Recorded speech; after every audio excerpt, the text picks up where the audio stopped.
Avec tout ce qui se passe dans le monde, suivre l'actualité est essentiel.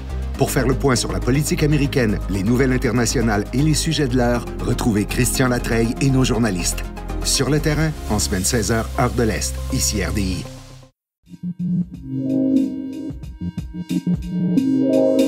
Nous sommes le jeudi 23 octobre. Voici à la une.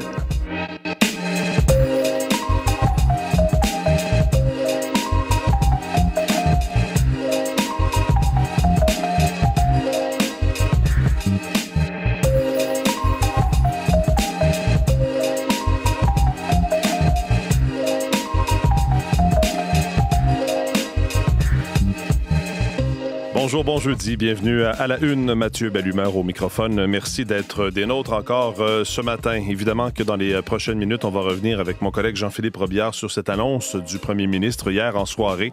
Vous avez peut-être écouté ça ou vous en avez peut-être entendu parler. On va en tout cas vous résumer l'affaire. Sur le coup de 19h, François Legault, le premier ministre du Québec, qui a diffusé sur ses médias sociaux cette menace dans un message. Donc, une menace d'adopter une loi spéciale dès ce vendredi, donc dès demain, pour mettre fin aux moyens de pression des médecins si les fédérations qui les représentent n'acceptent pas cette dernière offre, quatrième offre, qui a été déposée hier, donc mercredi, auprès des médecins. Déjà, on a entendu les spécialistes la rejeter.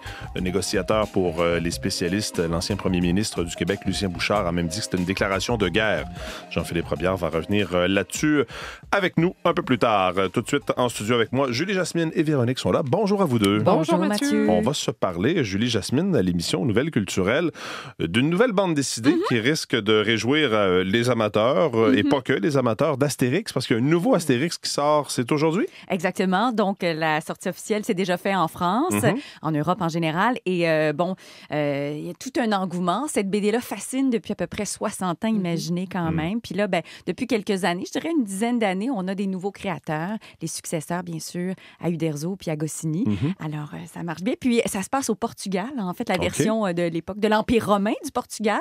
Et paraît-il qu'Obélix, lui, la morue, c'est pas son truc, il s'ennuie son sanglier. J'ai jamais vraiment aimé les poissons, si je me souviens bien. Moi, j'étais en contact avec Astérix. La première fois, c'était à Télé-Québec, Radio-Québec, à l'époque.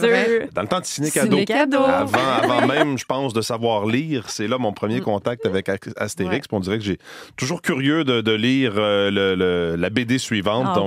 C'est attendu, certainement. Vous nous parlerez de ça un petit peu plus tard. Véronique, on se parlait de Mélissa hier, tempête tropicale qui allait devenir ouragan, qui se dirigeait vers les Caraïbes. Là.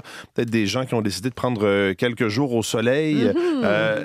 Vers quelle île ou vers quelle direction se dirige Mélissa ce matin? Je dirais qu'on la retrouve au sud de Port-au-Prince ce matin, à peu près 400 quelques kilomètres au sud. Donc, c'est le sud d'Haïti, le sud de la République dominicaine, là, qui se prépare à recevoir quand même pas mal de pluie. On parle de 125 à 300 mm. Et ce qui est de particulier avec Mélissa, qui est toujours une tempête tropicale au moment où on se parle, qui deviendra ouragan dans les prochains jours, c'est qu'elle se déplace extrêmement lentement.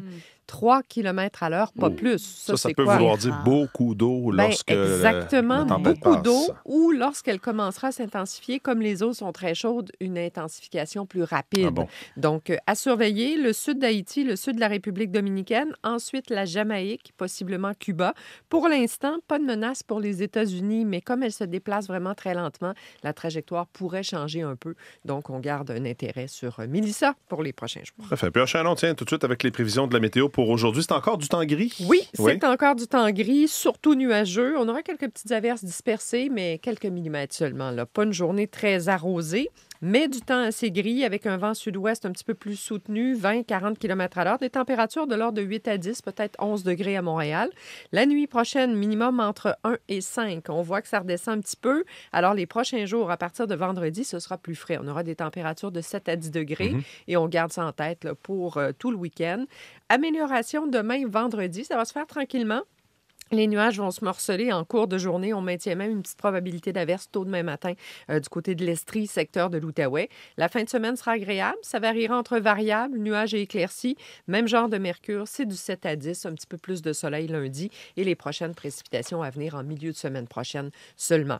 D'ici là, du côté de l'Abitibi, on maintient le couvert nuageux également. Probabilité d'averse 40 %, mais cette nuit, il pourrait y avoir un petit flocon mouillé ici et là. C'est pas impossible. Val-d'Or, on n'a pas eu encore. D'habitude, Ça arrive dans ces temps-ci. Ouais. Alors ça pourrait se faire, mais rien d'accumuler, là, mouillé seulement. Le Saguenay-le-Lac-Saint-Jean, c'est de la pluie intermittente aujourd'hui vers le Bas-Saint-Laurent. Ça devient variable, même chose vers la Gaspésie. Secteur de la Côte-Nord, la pluie va cesser ce matin. Donc, des nuages là, qui sont quand même assez présents, mais une petite amélioration comparativement à hier. Il y aura un petit peu plus de soleil demain dans l'est du Québec. Les températures, c'est autour de la dizaine de degrés là également. Beaucoup de nuages sur le nord de l'Ontario. Fraîcheur, 5 sur la portion nord, maximum anticipé. Plutôt 10-12 pour Toronto, Windsor, Ottawa, sous les nuages également, avec quelques averses dans le secteur d'Ottawa. Vancouver, les averses sont présentes. Aujourd'hui, la pluie plus forte s'installe à compter de ce soir. On avait mentionné plusieurs millimètres possibles. La douzaine de degrés. Le beau temps se poursuit dans les prairies. Vraiment très agréable. C'est du 13 à 15 degrés sous le soleil. Merci beaucoup, Véronique. Bonne journée. Au sport. Newhook est là avec Demidov. C'est lui qui a la rondelle. Demidov dans l'enclave. Demidov toujours. Parti! Ah, c'était tout un but, ça. En prolongation, encore une fois, une victoire du Canadien contre les Flames de Calgary, Olivier. Quel début de carrière aussi pour Ivan Demidov. C'est lui qui a distribué la passe sur le but gagnant en prolongation de Mike Matheson. Il a été patient. Il a étourdi tout le monde, un peu comme d'habitude, et tout le monde un peu sur les talons attendait, ne voulait pas aller vers la rondelle, et il a attendu donc Ivan Demidov que son collègue Mike Matheson, qui sortait du banc du Canadien, puisse se diriger donc à la droite de Dustin Wolf. Un tir sur réception, victoire de 2-1. Autre belle victoire, 3e victoire en prolongation pour le Canadien cette saison, qui a encore pêché lors de la 2e et début de 3e période, peut-être par excès de confiance aussi, mais on semble s'endormir parfois durant le match, ce qui permet aux autres équipes de pouvoir respirer, revenir dans la rencontre, même si le Canadien a totalement dominé la première avec des chances de marquer assez extraordinaires. C'est Dustin Wolf, justement, qui a été la différence, qui a permis aux Canadiens de ne pas décamper dès le début de la rencontre avec une avance peut-être de 2 ou 3 buts. Donc, plusieurs ont tenté leur chance face à Wolf. Il y a eu Kapanen, il y a eu Bolduc une première fois, Cole Caulfield, Slavkovski. Ils ont tous été bloqués par Wolf, justement, et en fin de première période, en avantage numérique, alors que Zachary Bolduc est dans l'enclave, reçoit une belle passe de Nick Suzuki, décoche un tir sur réception, c'est lui qui marque le premier but. Le but des Flames de Calgary est venu sur une erreur, vraiment un excès de confiance de Noah Dobson en sortie de zone. Il avait toutes les options devant lui, a voulu contrôler la rondelle, malheureusement l'a perdu. Adam Klapka, lui, a pris le tir, un tir bas, a battu Dobèche, qui a été très bon aussi hier, Jacob Dobèche, 36 arrêts dans le match d'hier, donc les gardiens se sont illustrés, mais quand même, le Canadien est allé chercher une victoire sur la route importante. Les Flames de Calgary, pour eux, c'est une 7e défaite consécutive. 7e défaite consécutive. Donc, ça va pas très bien pour eux. Et donc, on peut écouter déjà les commentaires d'après-match parce qu'on a beaucoup parlé justement de ces problèmes que le Canadien a connus en 2e période. Donc, voici un premier extrait. C'est une équipe qui a beaucoup de volume de lancer, mais on a protégé à l'intérieur. Il a fait les arrêts quand il y a eu les affaires. Notre piqué était excellent. On est allé chercher un but sur l'avantage numérique, puis on a traité la victoire 3 contre 3. Mais j'ai aimé les parties du match, mais c'est encore un petit peu la même histoire, 2e période. On va continuer à en parler.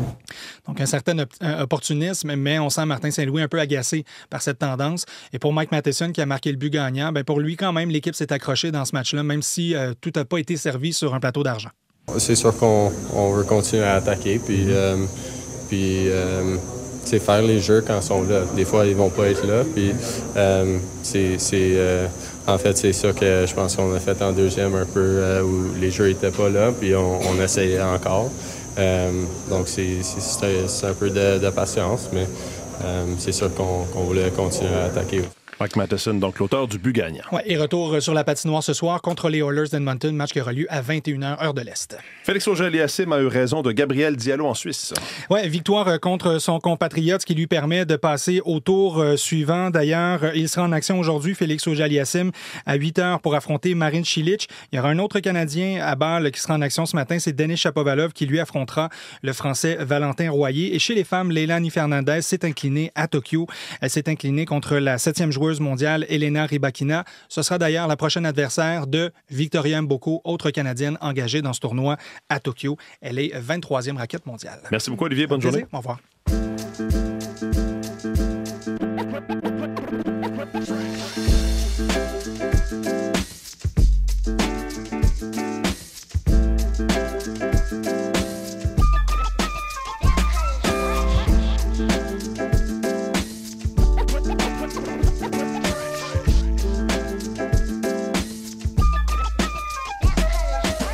À la une des différents quotidiens de ce matin, on va commencer par le Journal de Montréal et le Journal de Québec qui titre « Québécois intoxiqués par l'agence artificielle ». Le journal qui nous annonce présenter un dossier jusqu'à samedi et on nous raconte que certains développent des relations de proximité, même plus, avec des robots conversationnels ChatGPT comme partenaire de vie. Des milliers d'utilisateurs partagent maintenant leur vie sentimentale avec un robot conversationnel comme ChatGPT. Certains vont même jusqu'à l'épouser. Et le journal nous donne l'exemple d'un homme qui tombe amoureux de son robot et l'épouse, un homme de Québec qui a échangé pendant une décennie environ avec plusieurs robots avant d'en marier un l'été dernier. L'alliance, écrit le journal, s'est faite sans bague. Parce que, David en question, on tait son nom de famille, ne voulait pas lui offrir une bague virtuelle. Une bague virtuelle, c'était un service disponible dans l'application qu'il utilisait si on voulait, par exemple, épouser son robot virtuel. On explique dans l'article que le David en question n'a jamais caché à son robot virtuel qu'il cherchait à trouver l'amour avec un humain. Mais même parfois, celui-ci se montrait jaloux, mais comprenait quand même. Mais il semble que les choses se sont brusquement transformées à la fin de l'été et il a décidé de quitter son robot conversationnel qui s'appelait Alexandre. Alors, en tout cas, c'est assez particulier de lire ça. Je ne sais pas si vous avez des relations avec un robot conversationnel, sans que ce soit une relation sentimentale, mais si vous échangez parfois avec de ces robots, c'est sûr qu'il y a des gens qui sont bien seuls, qui ont parfois besoin d'aide psychologique. On peut connaître les dangers quand même lorsqu'on a besoin d'avoir de l'aide ou de se sentir écouté. Mais en tout cas, il y a tout un dossier ce matin qui est disponible dans le Journal de Montréal, le Journal de Québec. Et on comprend donc que pour certaines personnes, en tout cas, ces robots conversationnels prennent une grande place dans leur vie. En une du Globe and Mail de ce matin, Mark Carney qui s'engage à doubler les exportations canadiennes vers les marchés hors des États-Unis au cours de la prochaine décennie. Mark Carney qui a déclaré hier que le budget qui s'en vient le 4 novembre va s'engager à doubler ses exportations vers les marchés américains autres que les États-Unis au cours de la prochaine décennie, à réorienter également les politiques climatiques et d'immigration au Canada et de réduire certaines dépenses afin de stimuler les grands projets. Il a fait ses remarques lors d'un discours qui était prononcé en soirée. Il a affirmé, entre autres, que les États-Unis avaient fondamentalement modifié leur approche du commerce, écrit le journal, augmentant leurs droits de douane à des niveaux inédits depuis la Grande Dépression. Par conséquent, la stratégie économique du gouvernement doit changer. Donc, vous retrouverez ça en une du Globe and Mail. Dans la presse de ce matin, on parle en une, évidemment, de cette loi spéciale qui pourrait être adoptée par le gouvernement dès demain. Vous avez peut-être vu ce message de François Legault hier qui a été diffusé. On va y revenir dans les prochaines minutes avec mon collègue Jean-Philippe Robillard. Sinon, la presse nous parle de l'interdiction des signes religieux en milieu de garde. C'est comme une trahison, titre la presse en citant une éducatrice en milieu de garde en CPE qui porte le hijab, le milieu de la petite enfance déjà aux prises avec une pénurie de main-d'œuvre, écrit la presse, craint qu'un projet de loi exacerbe le problème. Dans l'arène politique, libéraux et solidaires signalent qu'ils s'opposeraient à une potentielle mesure législative. Et dans la section affaires de la presse, on peut lire un Québécois qui va se rendre au championnat mondial d'Excel. Vous savez, ce programme informatique qui vous aide à calculer, à faire des colonnes de chiffres. Eh bien, il y a un Québécois qui s'appelle Vincent Morin qui va participer le 3 décembre prochain au championnat mondial de Microsoft Excel à Las Vegas. Vous pourrez lire son histoire. Quel genre de concours ça peut donner? Un championnat Excel, on dit qu'on peut imaginer une scène avec 12 participants qui sont assis devant un ordinateur en train de manœuvrer à toute vitesse. Devant eux, un grand écran retransmet leur prouesse pendant que des commentateurs s'assurent que le public ne manque rien de ce qui se passe. Donc, comme une partie de hockey ou de baseball ou de football. Mais là, on commente effectivement les prouesses de ces génies d'Excel. Vous pourrez lire son histoire dans la presse de ce matin. En une du Devoir, on parle aussi de laïcité. La laïcité, oui, mais pas la version du PQ ou encore de la CAQ. C'est ce que dit le PDG du Conseil national des musulmans canadiens, Stephen Brown, qui appréhende le dépôt de nouvelles lois liberticides par Québec. Donc, son entrevue à lire dans le Devoir de ce matin, qui nous parle également de la révolution du drone dans la recherche sur les belugas. Belugas, oui, une technologie qui permet de faire des bonds de géants dans l'étude des comportements sociaux et de la santé des cétacés qui sont menacés. Alexandre Shields du pôle l'environnement du Devoir signe un article là-dessus ce matin. Et puis, voilà, c'est ce qui complète ce tour d'horizon des différents quotidiens de ce matin.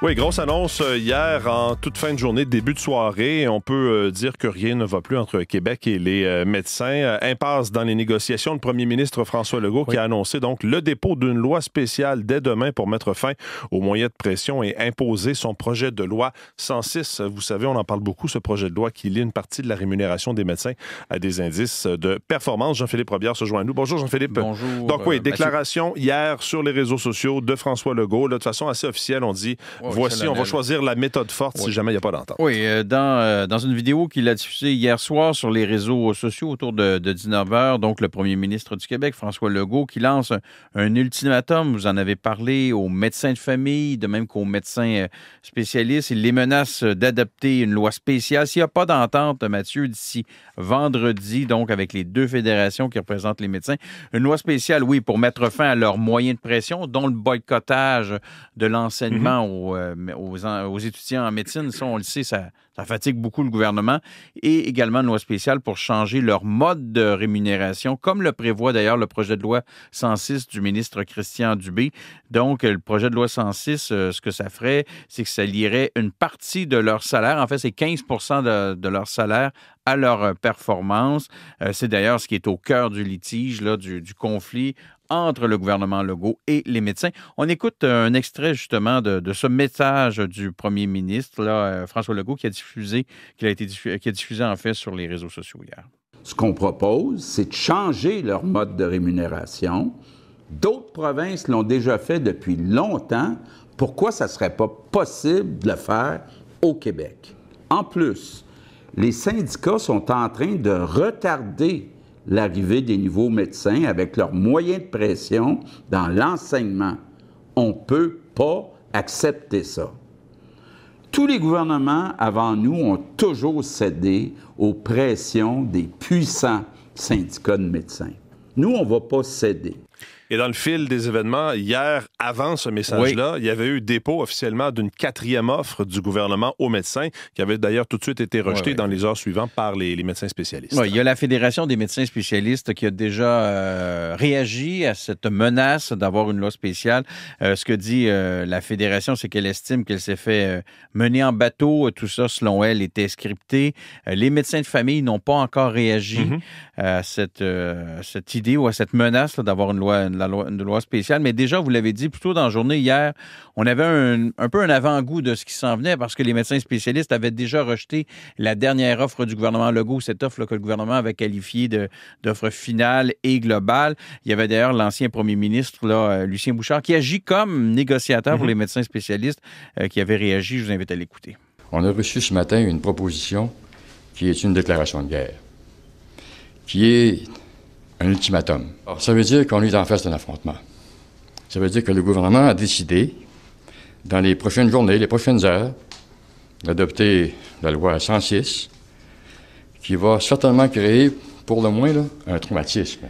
Et un peu d'informations sur cette dernière offre que le gouvernement Legault avait offert. Le Québec, le gouvernement s'engageait justement à investir 400 millions de dollars pour augmenter la disponibilité des blocs opératoires. Les médecins de famille, de leur côté, disposeraient de 50 millions de dollars additionnels pour embaucher, par exemple, des infirmières ou encore des travailleurs sociaux. Et il y avait également la rémunération des hauts dirigeants de Santé Québec qui seraient soumis également à leur performance. Ouais, on verra si dans les prochaines heures ou ce matin, les omnipraticiens réagissent à cette menace de loi spéciale et aussi à la dernière offre présentée par le gouvernement, parce que pour l'instant, en tout cas, on va voir ce que vont faire les médecins de famille, effectivement. Oui, c'est ça. À suivre, on va voir ça avec vous peut-être ce matin dans nos radios-journaux. Merci Jean-Philippe, bonne journée.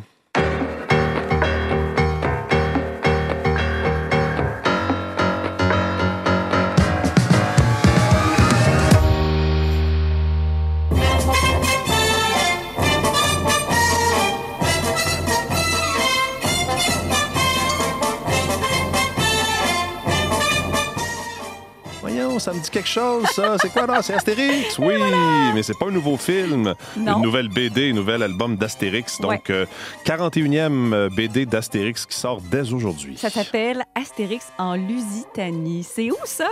Ben, c'est en fait une province romaine située dans l'actuel Portugal. Alors, il y a un paquet de références culturelles par rapport au Portugal, la morue, les carreaux de céramique, la mélancolie portugaise. Et ce sont les résistants lusitaniens. Donc, contre les Romains, il y a aussi de la potion magique, de la bagarre. Et le méchant, le traître de l'histoire, s'appelle Pire Espèce.